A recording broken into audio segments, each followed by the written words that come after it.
വിവാഹത്തിന് ദിവസങ്ങൾ ബാക്കി നിൽക്കെ മരിക്കുന്ന യുവാക്കളും യുവതികളും, വിവാഹം കഴിഞ്ഞ് തൊട്ടു പിന്നാലെ മരിക്കുന്നവരും, ഇതുപോലെയുള്ള വാർത്തകളും എല്ലാവരെയും ദുഃഖിപ്പിക്കുന്നു.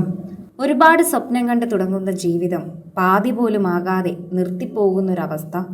ശരിക്കും പറഞ്ഞാൽ സ്വപ്നം കണ്ട് തുടങ്ങുന്നതിന് മുൻപേ മുളയിലെ നുള്ളിക്കളയുന്നൊരവസ്ഥ. ആർക്കും അത് സഹിക്കാനാവില്ല. വിവാഹത്തിന് ഒരുപാട് ഒരുക്കങ്ങൾ ബാക്കി നിൽക്കെ മരിച്ചു പോകുന്നവരും, വിവാഹം കഴിഞ്ഞ് ഒരു വർഷത്തിനുള്ളിൽ തന്നെ മരിച്ചു പോകുന്നവരുടെ വാർത്തയും ഒരുപാട് വർദ്ധിച്ചു വരുന്ന ഈ കാലത്ത് ഇപ്പോൾ കോഴിക്കോട് നിന്ന് വരുന്നതും അത്തരമൊരു സങ്കട വാർത്ത തന്നെയാണ്. ഖത്തറിലെ റാസ് ലഫാൻ വ്യവസായ മേഖലയിലുണ്ടായ വൻ സ്ഫോടനത്തിൽ മരണപ്പെട്ട് കോഴിക്കോട് നാദാപുരം തൂണേരി സ്വദേശി അർജുൻ്റെ മൃതദേഹം ജന്മനാട്ടിലെത്തിച്ചു.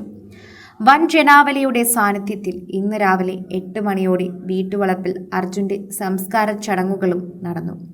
വിവാഹം കഴിഞ്ഞ് ഒരു വർഷം തികയും മുൻപുണ്ടായ ഈ ദുരന്ത വാർത്തയുടെ ഞെട്ടലിൽ നിന്ന് തൂണേരി നിവാസികൾ ഇതുവരെയും മോചിതരായിട്ടില്ല എന്ന് ഉറപ്പിച്ചു പറയാൻ സാധിക്കും.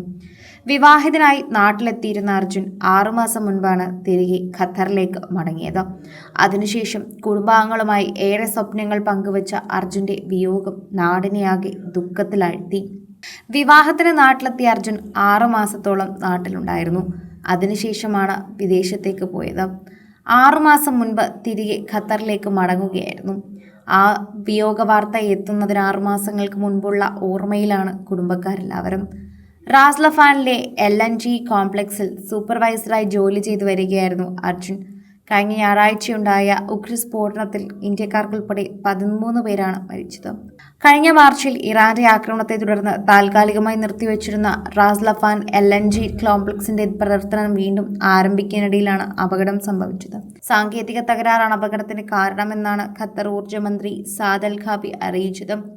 സംഭവത്തിൽ ഉന്നതതല അന്വേഷണത്തിന് ഖത്തർ ഊർജ്ജ മന്ത്രാലയം ഉത്തരവിട്ടു. അപകടത്തിൽ പരിക്കേറ്റവരുടെ നില തൃപ്തികരമാണെന്നും അവർക്ക് വിദഗ്ധ ചികിത്സ ലഭ്യമാക്കുന്നുണ്ടെന്നും ഇന്ത്യൻ എംബസി അധികൃതർ വ്യക്തമാക്കി. അർജുന്റെ മൃതദേഹം എത്രയും വേഗത്തിൽ നാട്ടിലെത്തിക്കാൻ അടിയന്തര നടപടി സ്വീകരിക്കണമെന്നാവശ്യപ്പെട്ട് മുഖ്യമന്ത്രിക്ക് കത്ത് നൽകിയിട്ടുണ്ടായിരുന്നു. ഇതിന്റെ അടിസ്ഥാനത്തിൽ സർക്കാർ തലത്തിലുണ്ടായ ഇടപെടലുകൾ മൃതദേഹം വേഗത്തിൽ നാട്ടിലെത്തിക്കാൻ സഹായിച്ചു. സഹപ്രവർത്തകർക്കും നാട്ടുകാർക്കും ഒരുപോലെ പ്രിയങ്കരനായിരുന്നു അർജുന്റെ മടക്കം. നാദാപുരം വലിയൊരു തീരാ നഷ്ടമായാണ് ഇത് കാണുന്നത്. ഇപ്പോൾ ആ പെൺകുട്ടിയുടെ അവസ്ഥയും ഏറെ ദുരിതം തന്നെയാണ്. വീട്ടുകാരും അതുപോലെ തന്നെയാണ്. വലിയൊരു ആഘോഷത്തിന് ശേഷം 6 മാസത്തോളം അർജുന് യുദ്ധം കാരണം നാട്ടിൽ നിൽക്കാൻ സാധിച്ചു. അത് കഴിഞ്ഞ് 6 മാസത്തിന് മുൻപാണ് ശരിക്കും പറഞ്ഞാൽ അവൻ ഇവിടുന്ന് പോയത്. വിവാഹം കഴിഞ്ഞ് കുറച്ച് ലീവ് മാത്രമേ ഉണ്ടാകൂ എന്ന് പറഞ്ഞപ്പോഴും 3-4 മാസം നിൽക്കാൻ സാധിക്കുമെന്ന് ഒരിക്കലും കരുതിയില്ല. ആ ഓർമ്മകൾ ബാക്കിയാക്കിയാണ് അർജുൻ പോയത്.